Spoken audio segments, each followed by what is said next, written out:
I think we all knew it was going to come to this. We might have assumed, but now we're there for sure. The Sour Cream Brigade. They settled on their final enemy this winter. This enemy is a formidable adversary. It has been for centuries. But the Sour Cream Brigade has decided to do a little slight variation this time. Instead of gathering all the books in a big pile and burning them, they're just banning them from your school library. Now,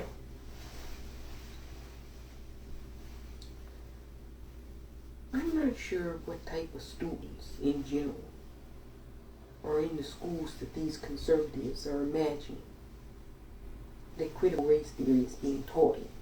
I'm not sure what age group we're talking about. Whether it's 6th graders, middle school, high school, college. But rest assured, the school library and those books, 95% of the time, the books sit on the library shelf. In my estimation, you as a teacher or a faculty have to pull and select the books to get read. Students don't go and walk up to the bookshelf and pull a book. Maybe one or two. But if you're in a classroom with 26 and you have 2 students that go to the bookshelf and pull a book and actually read for fun, oh my goodness, you as a teacher, you're over the moon. So rest assured, most of the books on the school bookshelf in the libraries, they won't get read, I guarantee you. Another thing about school library books, most of the time, teachers, when they're in the classroom, or substitutes, when they're in the classroom, they don't actually read the book. They tell the students, this is what happened.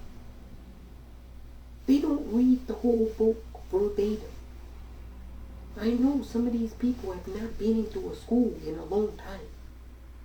And then they give you a writing assignment, trying to see what you can ascertain or remember as a student. And generally it's very simplistic. This group did this to this group. It's very simplistic. It's not very detailed. Now, I know that didn't alleviate any fears from the Sour Cream Brigade. They're thinking that middle schoolers will come out spitting historical AP level history facts. Overnight, they'll go from video games to joining the Black Panther Party. I don't think that's going to happen anytime soon. Rest assured. But like I said, this is not new. This happens all the time. This is why you have so many editions of books. 1st edition, 2nd edition, 3rd edition, 4th edition, 5th edition. Clowns like that in different parts and eras. In Athens, Greece, they collected all the books and set ablaze. And that's why a lot of societies from time to time have to start all over again. Reinvent the wheel, so to speak. Because, you know, the idiots you saw in Orlando that were cosplaying in Nazi uniforms, those are the people that will call up and say, I don't want this book in the classroom. I don't want this book there. I don't want this book. They'll just go over the list and see the author's name and Google the author. And if it doesn't fit into some narrow viewpoint that they have, their book is going to cause their child discomfort. Firstly, they've never read the book. Secondly, their child has never read the book. So you're assuming discomfort when you haven't even read it. That's interesting. Then let's go to the discomfort, because that seems to be a central issue. Discomfort. When you go and watch a movie in a theater, is every film you've ever seen comfortable to watch? When you watch a television show or a Netflix special, are all of those things comfortable to watch? Don't bullshit me. I've seen children in R-rated movies in the theaters back when people would go to the theaters. Children, you would take to R-rated movies. PG-13. You know you brought somebody in that theater that was under 13 for a PG-13 movie. You rented Redbox, R-rated movies, and let your children watch them. So now, the footage and video, that's not discomforting. It's only the ink and words in a book, or graphic pictures in a book. This is interesting, seeing as a lot of these children read graphic anime novels. I know this. A lot of these kids are into anime stuff. Have you seen the samurai slashing stuff in there? This is interesting. Also, what's noteworthy, I don't really hear any of these children saying they don't want to read these books. It's the Sour Cream Brigade. Did you hear the parent who didn't want to go on the record in Kathy, Texas? She wanted to pull Michelle Obama's memoir, the former First Lady. And the reason she gave for wanting to pull the book from the school library is that she got the impression that it would make white girls feel uncomfortable.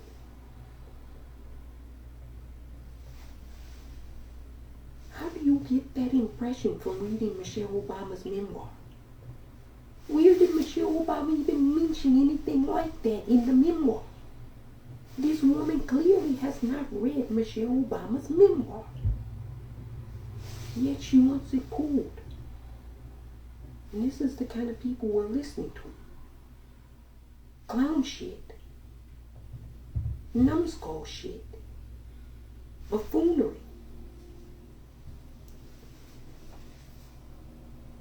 This is why a group of people could collect books in Athens and go to a street and burn it and cheer it on while other people were watching and saying, what the hell is wrong with those idiots? Fortunately, our technology has progressed. You can't really burn books because you can buy them electronically and digitally. You can get an audio book and listen to it. So unless they're planning to burn your ears, and any cassette or audio device that you can listen to, you can find the book. It doesn't have to be a hardcover copy. And in fact, nowadays, people don't even really buy books all that much.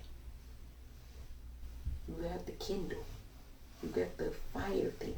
I don't know. I don't keep up with all that shit. All I know is you don't need a physical copy of a book.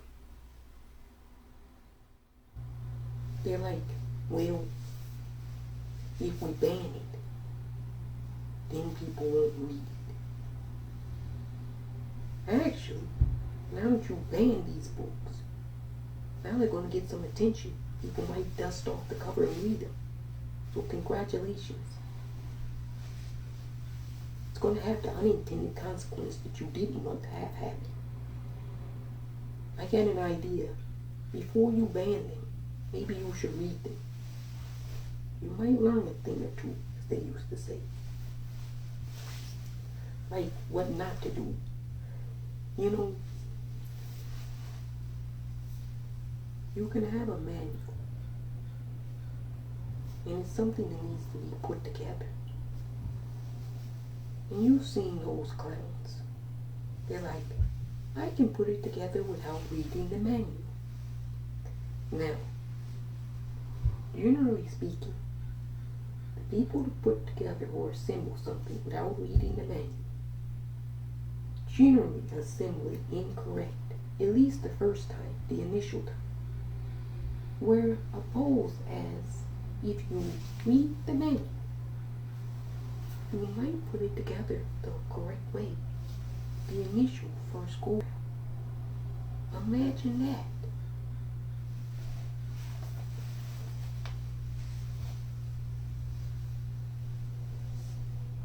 So we got Tennessee and Texas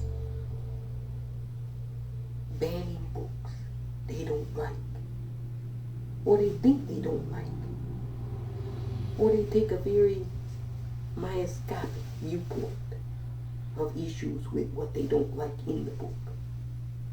For example, we're being told in Texas they're looking for pornography, violence, vulgar language.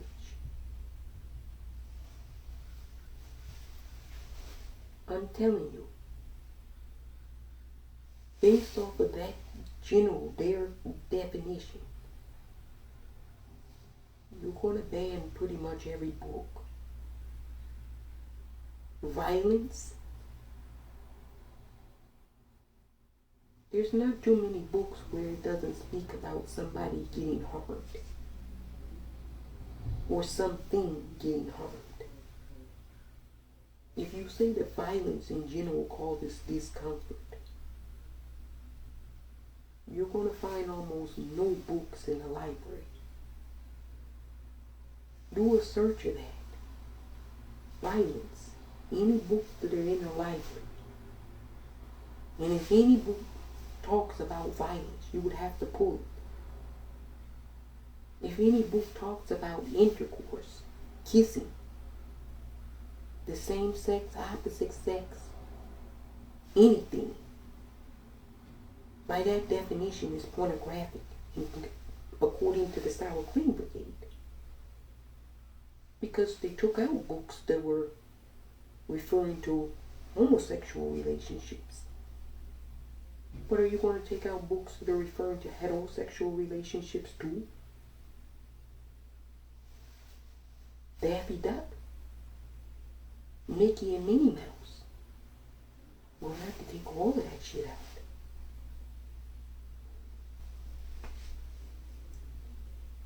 These are batshit crazy individuals that people are giving energy, time, and space to. And it's kind of problematic because it normalizes that kind of lunacy, insanity.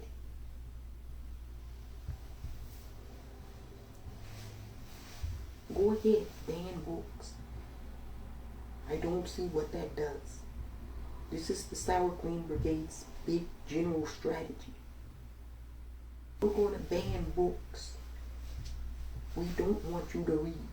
We don't want you to know anything.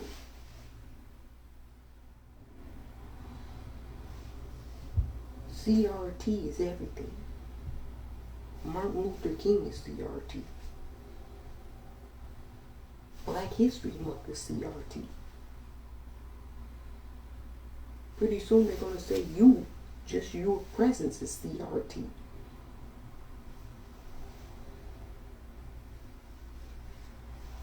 Complete another lunacy. They're clowns. They always have been. That's nothing new. And that's nothing uniquely American. They burn books in Greece. They burn books in Egypt. They burn books in China, in Russia, in Ukraine.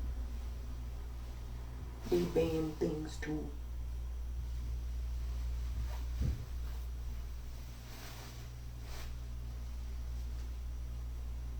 The issue is not with the clowns in our society. We always have clowns. The issue is with people giving credence to the clowns, as though they speak for the wider audience, or they speak for the people that they're speaking for. You know, in Michigan, a mother, she came to the school board meeting. She used a racial slur repeatedly. She repeated back what her son had sent in a Snapchat message to another student. He used the racial slur. Do you see why he's using racial slurs at home? Because she's using racial slurs in the public, so you know she's doing it in private. Children are like a sponge. So all of these parents saying they don't want their child to experience discomfort, when their children are causing discomfort to other children, whether in school or out of school, maybe you need to have that lecture with your own child. Instead of you coming to the school board meeting defending that poor and horrible behavior, if you want to tell your child you can't use that, you can't say that, it's not polite. Many people don't like it.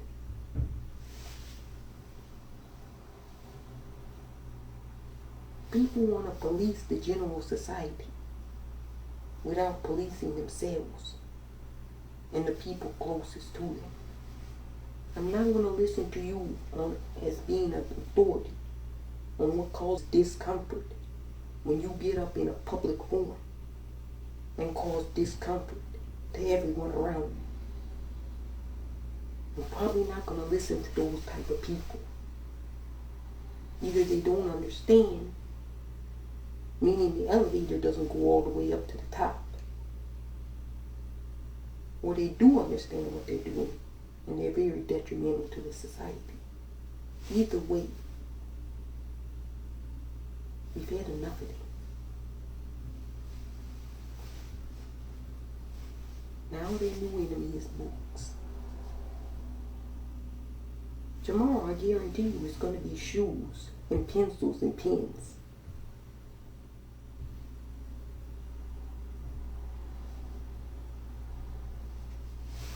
It's an evolution of the fake news. You remember their cult leader told them the newspapers are fake, because every story that was true about him, he said was fake. So now all they know is fakeness. Now do you understand why they think the misinformation is actual information? Because they've been told that the truth is fake and lies are true for 4 years. That notwithstanding, some of them are cuckoo for Cocoa Puffs. If you come outside in broad daylight in Orlando, Florida, on a Saturday, dressed as a Nazi, giving Nazi salutes,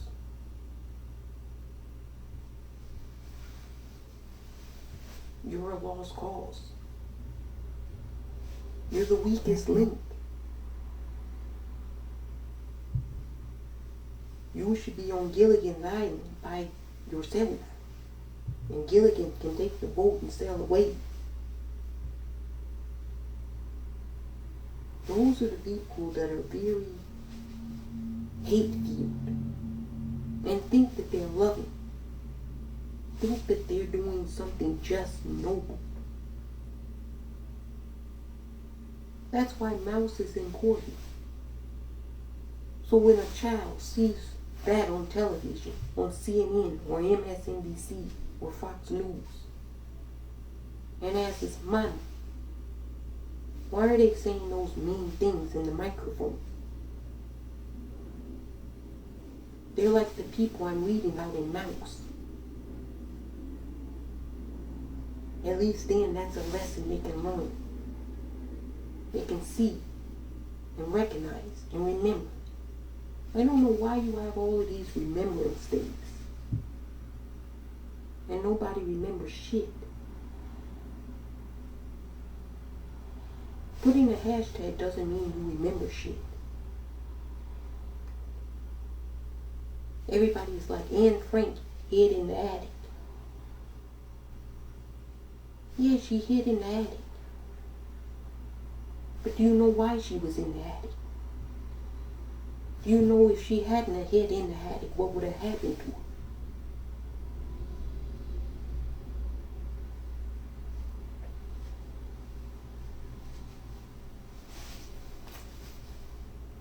The sour cream brigade is always going to be sour. You can't sweeten up that sourness. None of us should try to sweeten it up.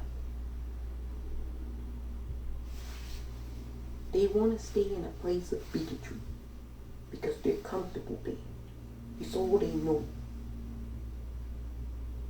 That's not an issue. When you're in the general public though, we expect something different. If you send your children to public school, you're going to get a public education. You're going to be in the public. It used to be that people knew the difference between public and private. Apparently Americans have lost that distinction during this pandemic. And that's a shame. You don't see me in the public giving lectures.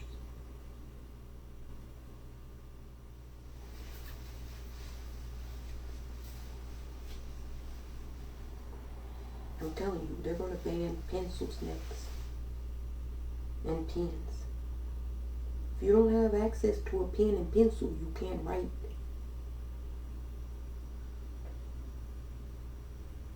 When are we going to acknowledge that they're cuckoo for Cocoa Puffs?